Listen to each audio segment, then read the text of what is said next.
thank you to anyone that's watching this live on Facebook or LinkedIn. Very exciting to join you on these Wednesdays when we bring an expert to you, someone that we have got to know very, very well. And we are going to be bringing a really important subject to you. Two things around well-being. One is, how do you understand your motivation and where your motivation is? And also, how do you manage your well-being? And you might be thinking of yourself here, or you might actually be thinking about the organization that you work within, and how can you bring these things and create strategies and policies and implement this inside your organization. So these are really important subjects. And Jane Thomas is the CEO of Premier Life Skills. And she's brought her one of the gentlemen, Fraser, who works with her and is a practitioner and goes into organizations, and Fiona McIntosh, who's up in the Highlands of Scotland, who is a practitioner of the motivational mapping and also has a diploma in mental health and well-being, which she earned through qualifying within the Premier Life Skills organisation. So we're going to have a great conversation. Now, before I go forward, I wanted to give a little bit of context to anybody who Thomas and I might be strangers to. You see, this is the BIP Chat. BIP stands for Business is Personal, which is a book that I actually published in 2019, very much aligned with what Jane believes in, is really how are we looking after our mental and emotional well-being. And I wrote that from the context of the roller coaster of being an entrepreneur. And as a result of that, Thomas and I, having created Academy back in 1998, which was the world's first social network for business owners, we started in 2020 a community again called BIP 100. And the 100 means that we will never exceed 100 members. We found that that is the optimum number of people where you can create a really close community, where Thomas and I can get intimate and know them very well and add value, but also where they can do that with one another. So we do this podcast twice a month, and we are very motivated to do it because not only is it hard to find clients for many of you out there, it's also hard to find amazing suppliers. We can spend a disproportionate amount of our time trying to find people that we can trust and believe in. And by bringing our members to you, we feel that we've cut out some of that time for you. So we want you to get to know Jane Thomas, and you can find her on LinkedIn, Premier Life Skills. And we hope you enjoy this show. So this is going to be a good old chat between the five of us today about this subject of motivation and well-being. So Jane, can you start off by giving a little bit more context on your quite phenomenal career and when you started Premier Life Skills? Thank you, Penny. I just have to say that, unfortunately, I've got a bit of a voice problem at the moment, so I don't normally sound like this, but we'll get through it. It won't be a problem. So, yeah, I started my training as a nurse at Southampton University Hospital, and then popped down to Poole Hospital in Dorset, where I worked in a very large intensive coronary care unit. And I guess I very much thrived on working in that environment, which was very busy, not knowing what was going to come through the door, etc., and getting a team together to work effectively. So I think for me that team working was always something that was, really important. Then went into the coronary care side of things and a little bit more sort of clinical studies, and then eventually set up cardiac rehabilitation at Poole Hospital with a colleague. Again, very much about educating people who had a cardiac event, which very rewarding in itself. But I guess for me, I was starting to think about what happens before all of that. How does somebody become physically unwell? And unfortunately, in that sort of context of me working in that particular environment, I was probably never going to be able to get to those sort of stages of finding out, that information if I didn't start to expand and look at other opportunities. And I guess that's where I started becoming very much involved in the training in the organization, and I realized that that was really something that motivated me. We'll talk a little bit more about that in a moment. So something that drove me, that really inspired me, and I wanted to work with people to make sure that they were well and healthy at work. And I think for me, well-being, it isn't just about a well-being workshop. It's also when you're working in big organizations, it's very much looking at, leadership styles. It's looking at performance management, absence management, a whole host of things that need to be doing. So in 2006, I started Premier Life Skills. And Premier Life Skills, we've got a couple of arms to the business. So we run an accredited level 5 diploma in mental health and wellbeing awareness. So that means that we are an accredited centre and are monitored as a centre for the information that we obviously look at for delegates. And then we will go into businesses. So these can be public sector, private sector, large corporates, and we'll run training sessions for managers, for staff. We look at sort of resilience and well-being and mental health, and actually quite interesting, very recently looking at things like the menopause and how that has a big impact on mental health. And then we've got, I guess, the thread that is currently very much running through all of the arms of the business is something called motivational mapping. So for me, I've used lots of different psychometrics, especially when I did sort of team building and team training. But I was really looking for a tool that very much linked into well-being, and trying to think about, you know, what sort of happens when somebody is unwell and what happens to their motivation. So I can talk a little bit more about all of that, you know, as we sort of go on through this session today. And then we just have another part of the course, which is called Train the Trainer, which is a practical training certificate. And I have trainers, Margaret Rose, who might be listening to this, and I would hate to leave her out of it, who is a fantastic trainer and actually runs those particular courses for me. Gosh, it's incredible, absolutely incredible, and such a powerful thing for organisations now who are seeing this heightened challenges around their well-being, and motivation and attendance and always quiet quitting and all these problems that are hitting the productivity and efficiencies of organisations and hitting the staff who are feeling disconnected and having all sorts of issues. So this is going to be a brilliant show for people to listen to. So you've brought two guests with you, which I'm very excited about, to be on the sofa, our virtual sofa with us. Got to imagine this is like Graham Norton now. We've got 5 of us on a sofa. We haven't got glasses of wine in front of us, but we're here together. So please, can you start by introducing me to Fraser? Hello.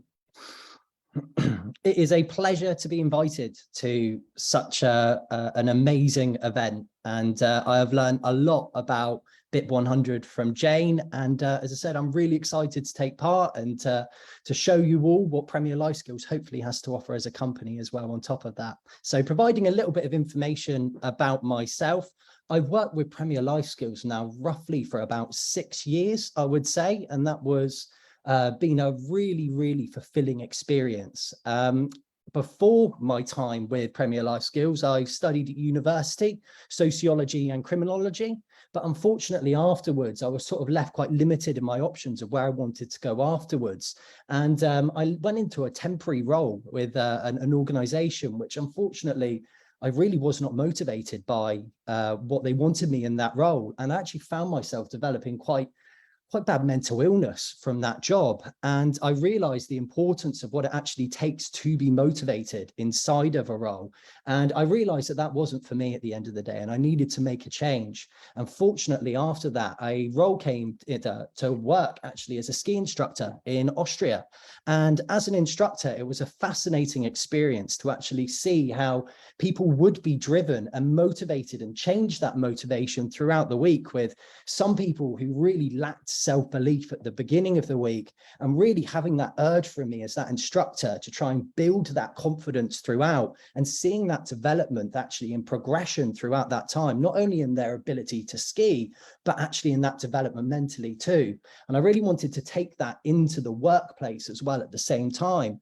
So with that, I luckily had Premier Life Skills as an opportunity afterwards. And I found very similar with that, with what Jane is offering with motivational maps, and actually facilitating training sessions as well, which offer looking at resilience into people's well-being and improving things like mindfulness as well, and their awareness around it at the same time too. So overall, it's been such an amazing time, to be honest, these 6 years working with her, and such a pleasure, and meeting such amazing people along the way too. So I said, thank you again for inviting me, and I said, really appreciate It's wonderful. Lovely. Love it. And I think, you know, we're great. We go into shows. I know we can't name people, but some of these case studies around the issues that are creating issues around their resilience and their well-being. So, and then Fiona McIntosh, so you're based up in the Highlands, Scotland. I also hear that you've got some sheep, which is very exciting. You have to tell people where you are, Fiona, because that is remote. So I'm in Caithness, which is on the very north coast, basically just along the road from John O'Groats. Oh, right up there. Yes. Well, we really will. We were just sharing that Thomas and I are doing the, what's it called, the North Coast, the NC 500 in the summer in a motorhome. So we really will be going past you, I think, because we've definitely got to stop. So absolute pleasure to have you here. So Fiona, do you want to give a little bit of context to your life up there, and how come you got involved with this well-being subject? Absolutely. So I met Jane many years ago now, when my son is severely disabled, and we have a team of carers that work with him.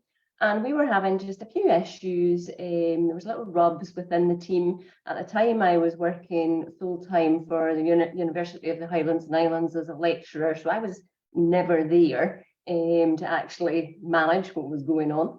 And we brought Jane in to do some work with the team, and she did motivational maps. And I was completely and utterly blown away by what the maps delivered for us, not just in terms of the team and what motivated all the individuals in the team, but also for myself and why I did things that I did as well. So that was when I first got involved with Jane. And then slightly further along the road, my son became very ill, and we spent a long time in hospital with him. And at that point, Jane actually had a conversation with me. I remember it very clearly. I was trying to manage students from his hospital bed, basically, and was, having materials online for them and doing marking and all the rest of it. And Jane sort of tapped into my drivers and why it was I was doing this, and it was the moment that made me go, actually, this is ridiculous. I need to stop this. And that was when I handed in my notice at the university. Further down the road then, Ian actually got better, which was unexpected but very welcome break. And then I found myself needing something. I was missing that doing something for other people, making a difference. So that was when I started my own company, and then I did the level 5 diploma in mental health and well-being. And yeah, that was basically, Jane is the cause of it all. It is. Well, how fantastic. That's a brilliant story. And yeah, I said we were watching Highland Cops on telly last night, seeing the police up in the Highlands, and how, it's a very sparsely populated area. And they were actually talking about the number of mental health issues and drug problems and things up there. So I don't know whether in this show we'll touch on any of the sort of case studies that you've witnessed, but yeah, no one is immune to this subject, even if you live in the beautiful islands, aren't they? They actually said on that show last night that the number of mental health related issues had gone up astronomically during since COVID, since last 3 years. So something's happening. Yeah, I'd like us to really touch on that. Now, I'm going to start off by talking about motivational drivers with you, because for anybody listening as they're walking their dogs or in the car or maybe live with us now, motivation is really the core of life, isn't it? If we don't feel motivated to drag ourselves through our jobs and our tasks in our day, really hard, and obviously there's going to be an economic impact not only on ourselves but on the organizations we might be serving. And I was reading, Jane, if I come to you, that somebody who's feeling dissatisfied, demotivated, low self-esteem, this very much comes down to their drivers. And I wondered if you could give us a little bit more around that subject and help us to build on that. Absolutely. I think linking into to what you said, Thomas, about the statistics, the World Health Organization has said that post-COVID, anxiety and depression worldwide has risen by 25%. So, you know, the impact of that is huge. And I could probably do another, you know, sort of session on all of that and all of those sorts of figures as well. But we know that within obviously, you know, sort of pre-COVID, post-COVID, it's so important to know what actually motivates you and know what actually drives you. And one of the reasons for, if you don't know, then you're often sort of in this quandary of not knowing where you want to be, what you want to do, where you want to go, and therefore it's important that people align themselves with where they are at this time. And our motivators change, and I think that's important to remember. So it's motivational mapping is not a psychometric profile, which can be quite static. This is actually linking into where is our energy flowing now, and is our energy flowing in the right direction, aligning itself with what we need and what we require as a driver, or is our energy off sync with that? And because of that, then is a high probability that it starts to affect their welfare and their well-being. So both Fraser and Fiona will be very aware that one of the things that you measure with motivation is how motivated is somebody, and the motivational maps tool actually does that. And certainly the three of us are very aware that when somebody's motivation is very low, it means that their drivers are not met, and therefore that can then have a huge impact on, you know, on their welfare. And we're not just talking, we can be looking at physical health here, we can be looking at mental health. You know, the both of them, I don't think you can isolate them. I think you've got to talk about them, you know, together. Wow, that's amazing. So, sorry, Thomas. Jane, you mentioned energy there and motivation and drivers, and then the effect on welfare, be it mental or physical. When you implement motivational maps and mapping, and obviously Penny and I have both been through this process with you, are motivational maps effectively assessing your energy state? Well, they're assessing whether your energy is actually being satisfied. So that's what they're actually looking at. So the maps themselves will look at within motivational maps, there are nine motivators.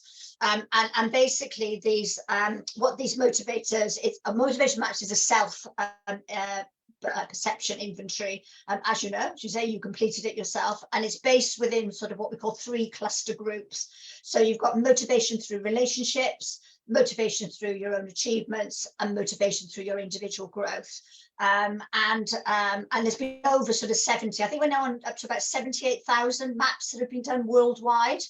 But once you found then what actually, out of these 9 motivators, what actually motivates you, we're then looking at a score out of 40 as to how strong that driver is for you. So obviously, if that's a very strong driver, then that's going to, again, you'll need that to get that energy. Sometimes people have got quite a few motivators that are very much batched together, and they've only got a couple of points between them. And that might mean then that an individual needs sort of 3 or 4 motivators equally to actually get that particular energy. Once the algorithm has worked out those numbers, the last set of questions that the whether or not they currently feel that those motivators are being satisfied for them. And of course, if they're not being satisfied, either a coach, Fiona does a lot of coaching, will with individuals, you know, a coach or Fraser and I might use it within our training session, will then look at the why. I guess the big word here is the why. Why is it not being satisfied? And what now needs to happen to enable that satisfaction? And that would then link to certainly the map, the measurement of your what you call your overall motivational achievement score is based on your top 3 motivators. So those then give you a measurement out of 100%. And this is where, as I say, Fraser and Fiona will be very familiar that when we see somebody who has got a very low motivational score, then you are often linking this into things like anxiety and depression. Right. Oh, it's amazing amazing, isn't it? I love hearing you talk about this, Jane. It's quite phenomenal. Can I just go, what was the catalyst point where you thought, I've got to create this? Because as you said, you were using psychometric tools and all these different tools for team building. What was it that happened? And then I would love to come on to Fraser and Fiona and get a sense of this in practice when they're working with clients. So I didn't create it. I'm not going to take credit for that. It's a guy called James Sale. So James Sale created motivational maps, and he has actually written, we've got, how many we've got here? 1, 2, 3, 4, 5 books. I'm actually a co-author with him on one of those books, Mapping Motivation for Leadership. And basically, he was a school teacher, and so his driver was very much about what he was seeing with the youth. And in fact, there is a youth map as well. So so that can be used realistically with sort of teenagers around about the age of 12 up to the age of sort of 18. We can use the youth maps, and then from that he was then looking at the sort of adult maps, and that's he actually created motivational maps. And when did you first start to get involved with this? Because you were doing your wellbeing work and your leadership work. So 2013, I trained as a licensed practitioner. And as I said earlier, Penny, I was sort of looking for something that I could use as a tool which would support when somebody's welfare or well wasn't actually being aligned with their energies. And I couldn't find anything within sort of the psychometric sort of setup. And that's when I looked then obviously at using motivational maps. And they have been extremely useful because, as we've just said, if you're not motivated, Fraser gave a great example where, he wasn't motivated after he left university in the role he was in. And what would potentially could have happened if he had stayed in that role. Now, obviously, as we know in business, a lot of people will stay in that role and not make that decision to do something about it. And so their motivation just slides down further and further and further.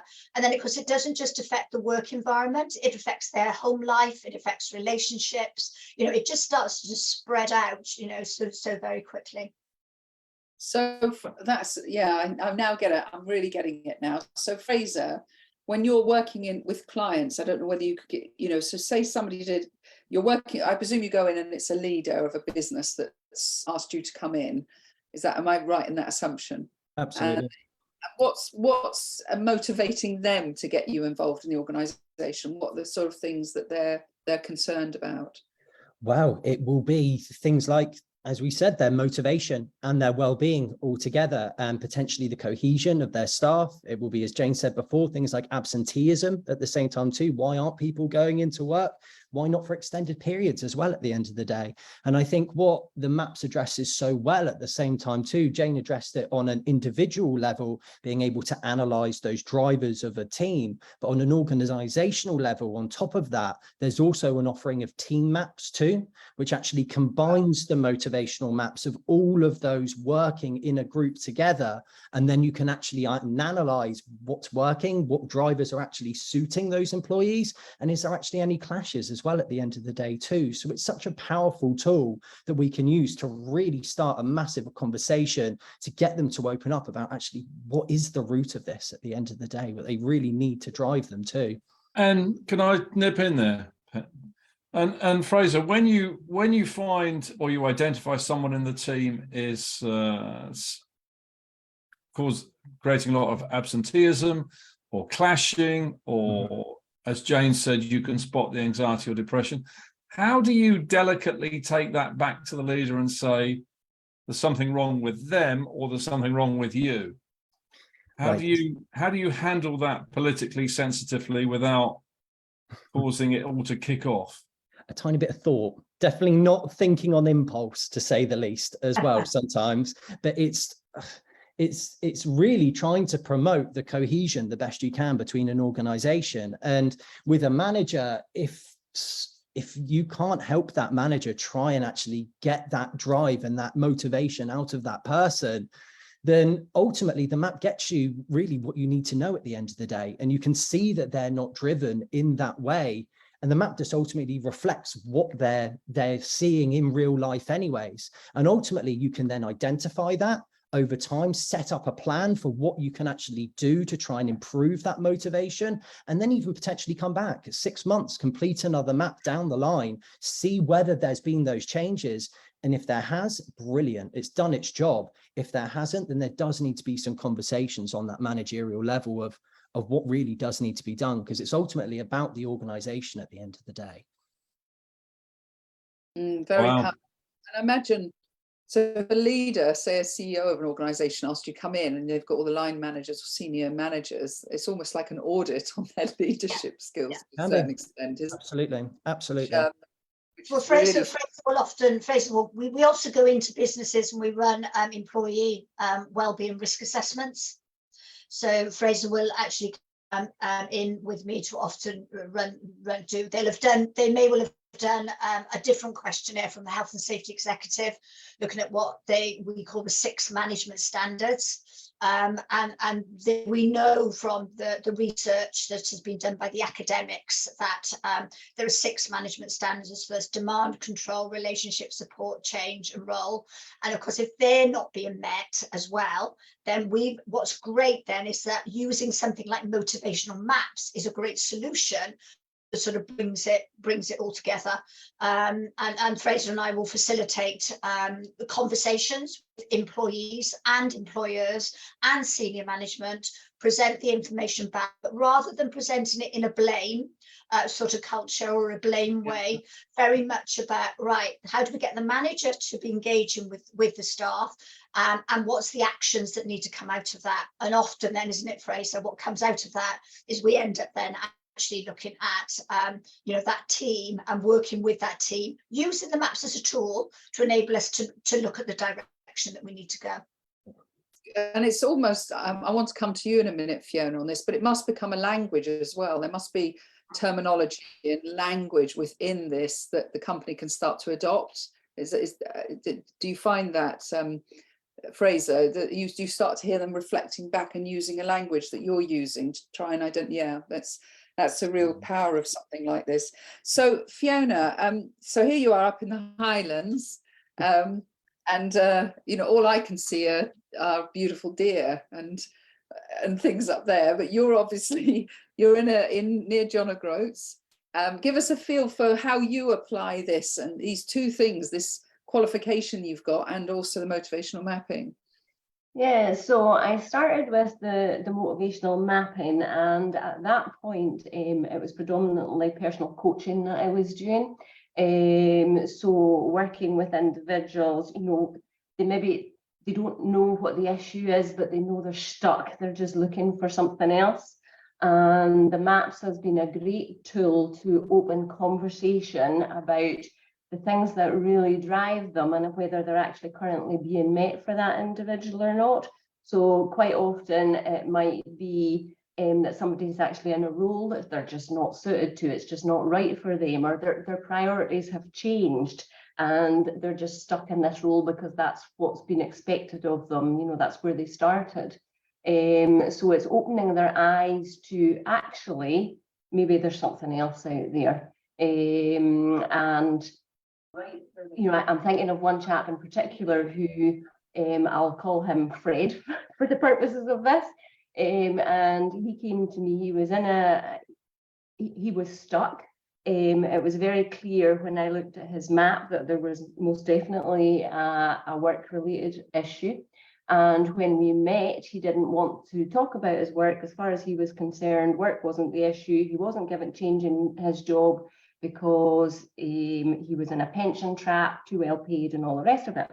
And when we actually started going through the map, he realized that the company didn't align with his values at all. And that's one of the things with the maps.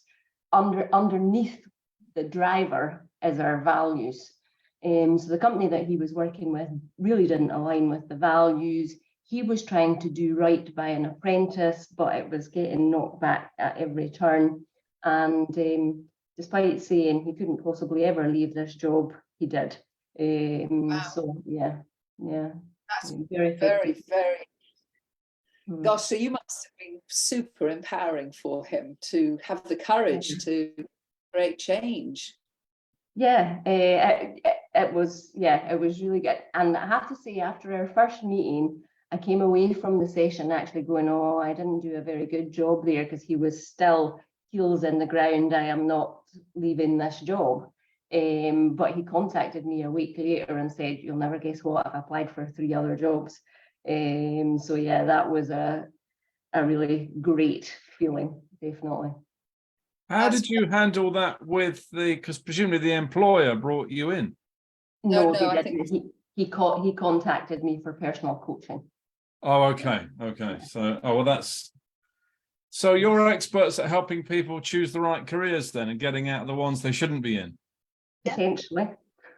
Yeah, They can be used, the maps can be used very much for that. I think we've all had experience of that. And, well, I mean, you've got a wonderful story yourself, haven't you, Fiona, where, again, that map helped you to think about where you wanted to go with your career. Yeah, and I guess for me, the situation, as I say, I was working in University of Highlands and Islands, and my drivers at that time were very much about making a difference, meaning, purpose, knowledge, specialism, and being creative. And I was so driven by that at the time that I couldn't see that actually I was missing out on what was going on at home with my son. So whilst those drivers were really important for me, it was actually my lower drivers that actually were the turning point for me, and recognizing that actually I needed to make some changes. And then when Ian became better, again, that searcher driver, that needing to make a difference, that was what inspired me to start coaching. So this is really a personal analysis, lifestyle and career tool, isn't it? Yeah, I would say that it's predominantly work-based, but it definitely has, you can't separate the two. They both go together, particularly when we're talking about well-being, I think. Absolutely. And what seems to be really powerful here about Premier Life Skills, if you've got the combination of the well-being, understanding the resilience, all the issues that we have, stress and anxiety and resilience, alongside understanding somebody's drivers and values, as Fiona said, and it seems like those should always be accompanying one another. And so once you, coming back to you, Fraser, once you identify somebody's drivers aren't right and it is making them demotivated, are you then discovering beneath that some of the other challenges? So if they are lacking resilience, or if they have got problems at home and relationships, or if they have got other anxieties or whatever, what can you then do in the organization around that? Well, the ultimate thing is to get people to first be aware and actually hopefully be willing to talk about those experiences in the first place. So if you can create an environment that people feel willing to share those types of experience, and then people can get that support down the line, then that can be ultimately extremely powerful. But I'm not neglecting from the fact that with illness, with anxiety, with depression, there is a spectrum at the end of the day. And each person's case is going to be different. So some people might need that change in situation like I needed at the time. Other people might actually need to go and see someone like a therapist and a doctor to get that support, maybe medication down the line, maybe even therapy, whatever suits them for themselves. And it's just letting them know it's okay to do that. There's nothing wrong with that. So that's why, hopefully, going back to your point earlier about seeing this mental health in the Highlands, absolutely, what's going on in the world is extremely stressful. There's a lot of pressures that's going on. But on the flip side, I also think there's a lot more awareness to mental health, to depression, to anxiety. And now people are actually sharing those experiences. And especially being in a predicament like the pandemic previously and such an immense challenge has made people actually go, I need to try and do something about this at the end of the day. So hopefully, despite those numbers, there needs to be things done about it. That's the powerful thing at the end of it all. So it is giving them support, but it's letting them know that at the end of the day, it's all right not to be all right. Nice. And anxiety and depression isn't always clinical, is it? I think a lot of people think it's clinical, they therefore need medicine. But, you know, just talking things through, having awareness, just having a leader in your organization that's willing to hear and make you feel significant around the fact that you do have an issue at home. Whilst you don't want to bring it to work, it does exist and it is going to impact you.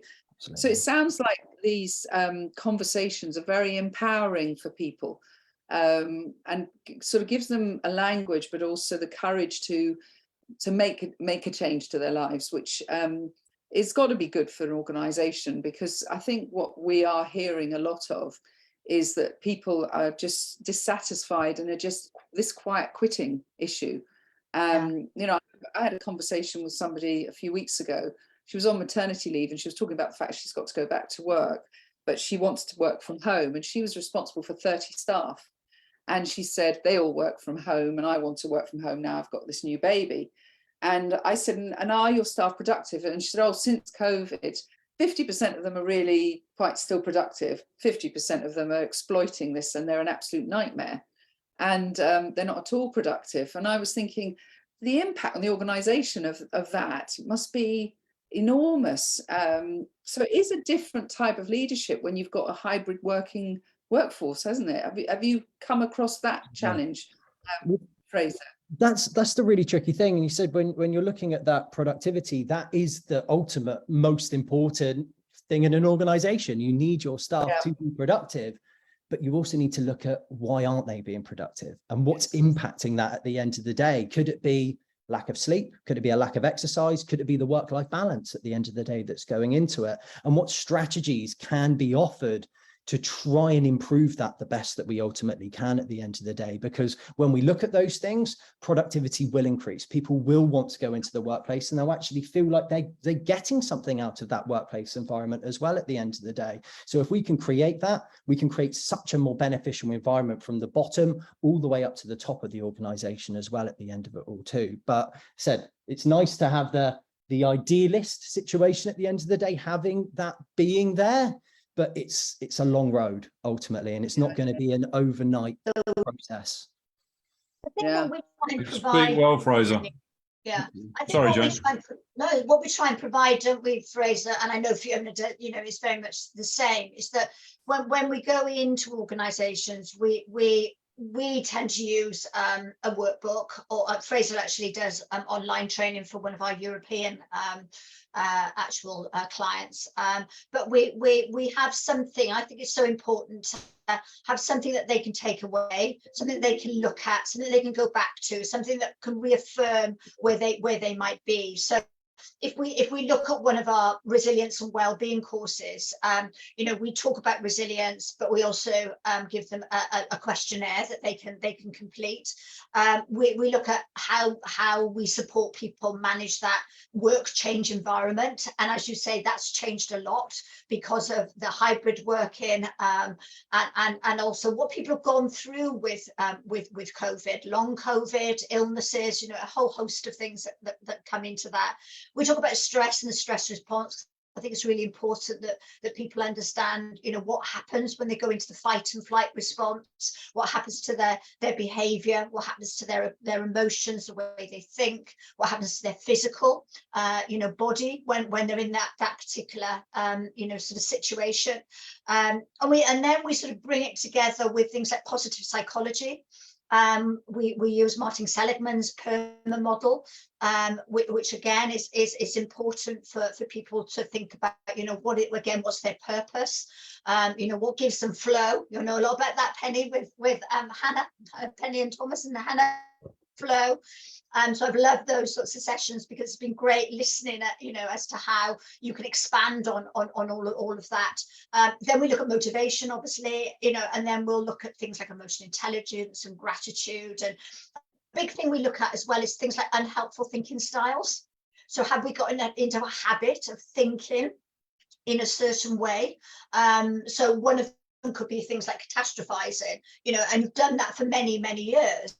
So, when you haven't got, say, some milk in the morning to put in your cereal, it's an absolute nightmare. It's a disaster, and so they start in this very sort of negative sort of thinking way. So we show them tools around all of that. And then, as Fraser was saying, we cover all the, what I would call the baseline, the Maslow sort of hierarchy of needs, the base of that, which is how are their sleep patterns? What are they eating? What are they drinking? How are they exercising? And just bringing all that together for them to create their own action plan at the end of that session, and encouraging conversations. We do a lot of group activities.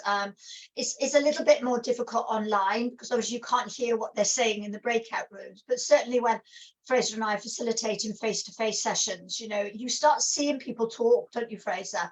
And if you create an environment where people feel comfortable to talk, they will start to speak about, the way that they are thinking, and I guess be more engaging in what they can do about it, and what they are going to do, and linking into the organization, Thomas, as you were saying, we very much believe that, it's great if an organization brings us in to run these courses, but I do also believe that the employee has got responsibility as well.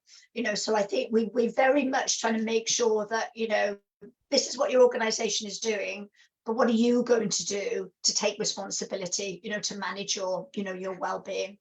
I like that, Jane. I like the fact you do both, or give people the choice to consider both, because it's not just about the firm, it is about you and your life, isn't it? Yeah. Absolutely, about taking some responsibility for yourself. I mean, when I think back, when I'm listening to you, I'm thinking about, I first became a leader sort of mid-80s and ended up having, well, I was a senior leader in a company of about 450 staff, and I didn't have to think about two things that we have to think about now. One was people's digital competency, because we didn't have digital, life was very simple. And I didn't have to think about well-being. Those two things, as a leader, my majority of my time was focused on understanding the business, obviously caring for my staff in the way that I would want to scare and reward them and things, and making sure I brought clients in. And, life seemed pretty simple. And so I do sort of reach out to all leaders now who can be demonized, can't they? But, the leader is crazy, needs to sort these problems out. It's a big challenge, isn't it? All these things. And I'm wondering, why are we all suffering like this? Is it the advent of digital, do you think? What is it or is it that we've got increased awareness and we're just not putting up with stuff? What is it, do you think? Round robin, an opinion on that. What is causing us to have to, as leaders, really consider all these things more? Start with you, Fraser. What do you think? I mean, you don't know the age. First on that one, I wanted to be polite. All right, Jane. It's quite fascinating, actually, Penny. I was actually doing a training session for one of our BIP members yesterday with her team, and we were talking about this. And they go in to organisation. They do these sort of ergonomic sort of testing, and they find that whilst they're doing that, they find that people are talking to them about their mental health and well-being. And one of the questions I asked them is, what does well-being mean to them, and what should well-being mean to an organization? Because I do strongly believe that ethically and morally we have a duty of care, legally a duty of care to look after the welfare of staff. But I think, as you said, Penny, that can be very frightening as a manager, because sometimes an illness or a mental illness in the workplace can link into performance issues, and which bit do they then look at? Do they manage performance? Do they support the individual? So again, one of the things that we will do is we go in and we actually run sessions for managers, so helping them to understand the early warning signs. And again, this is what we were looking at yesterday, and we're not trying to make them diagnosticians, because that's not their role. We're not trying to make them counsellors, because that's not their role. All right, it's signposting and these sorts of things. But I think it's having those initial conversations. It's, how do you start a conversation with somebody who's distressed? How do you start a conversation with somebody who may be accusing you of not communicating with them effectively? And how do you start a conversation with somebody who's not mentally well? So it's so important that organizations actually train their managers within this to enable managers to feel comfortable, you know, to have those challenging conversations. Yeah, very good. Yeah, really good. Yeah, and Fraser, I mean, you can't compare the 80s, I don't think. Quite a lot younger. Well, I've got a little bit of knowledge, to be fair, to Penny. The 1980s to now, but you know, what do you get a sense of what it is that's causing these mental health challenges now? It's almost goes back to that point of what I was saying before, where there's so many different facets which potentially could affect it in the first place. It's very tricky to precisely pin down what's going on with that at the end of it all. But a lot of the time, as I said, it could come down to, unfortunately, things like social media at the end of it all, but it could also come down to things like stresses inside of work. Ultimately, a lot of demands being onside your plate, and eventually it builds and builds and builds, and we don't have the mechanisms to be able to cope and be able to offload with that. And unfortunately, after a while, it just becomes too much for us at the end of the day. And sadly, without those outlets, without that work-life balance at the end of the day, it can be really, really challenging once we get to that critical point at the end of it all. So recognizing it early is really, really beneficial to try and do that. And then actually doing something about it is the big thing at the end of the day for it. So giving you an answer of precisely where it comes from is, I said, if I'm being honest, a bit of a challenge at the end of the day to really pinpoint where it is, because there is so many things. We've been through the pandemic recently. There's a threat of what happened with the war going on too. So there's just so many little facets that go on, and then things like family as well at the inside of that too. So it's a lot going on at us all at the same time, and so much for us to try and take in. And on top of that as well, it's for me as growing up, from doing exams and going through uni and all of the pressures of that at the end of the day as well. I'm not sure whether it was the same for you at the end of it all, but it's this desire of success at the end of the day and getting things done. And I don't know whether sometimes that disappointment and having that goal of thinking that we're going to get there and potentially not getting in the way it's going to be can potentially be really quite de-inspiring to some people as well, and demotivating too. So it's having. I remember talking to a young man he was 33, and he came to me with chatting. He was very depressed in his business, but his business was doing brilliantly, and he realized his benchmark for his age group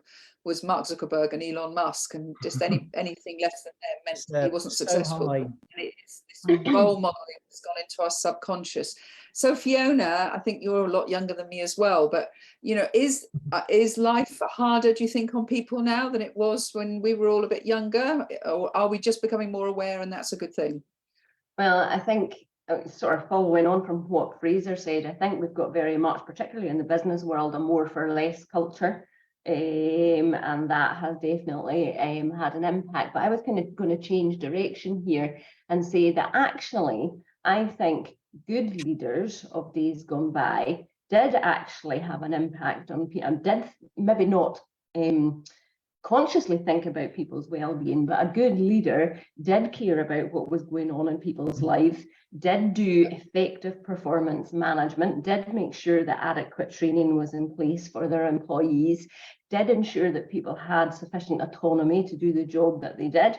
So I think it's always been there. It's just it's leaders going into positions without sufficient training to be able to be a good leader. Or resources. And I think that's what's caused the issue. All this sort of fast tracking, because there's nothing like wisdom from doing things for a little while to help raise the maturity and improve the imposter syndrome of a leader, and so that they're not defensive and they're not also living under a stressful environment. So yeah, I'm all for people being able to steadily build their careers as well. So this has been a most incredible, I think this is the first time we've actually overrun, and so anybody that stayed with us till now, thank you so much. And I just want to make sure that all of you know how to reach out. Not all of you will be watching a screen, but you can watch this on our YouTube channel. You can always contact Thomas and I on LinkedIn to connect you with anybody that you've heard to here. Also, you can look up Jane Thomas. I don't think I need to spell either of those names. Jane Thomas, Premier Life Skills. You can look up Fraser Thomas, and Fraser with an S. I'm sure you know that it wouldn't be with a Z, but I would just say that. Anyone who's dyslexic like myself. And Fiona McIntosh. And Fiona, are you on LinkedIn as well? Yes, I am. So McIntosh, I think you know how to spell that, MACINTOSH. And I wasn't that fantastic, Thomas? What an amazing show. Superb. I was really impressed with all three of you. You're all in flow, aren't you? You know your stuff. Absolutely powerful. And Fiona, we'll see if we can do a drive-by when we're up in the Highlands. Come and visit the lambs. Oh my goodness, that sounds heavenly. And thank you very much. And thank you anyone that's listened to us. And please get in touch, leave a comment on the LinkedIn post and tell us what you think. Thank you, everyone. Have a great rest of your day.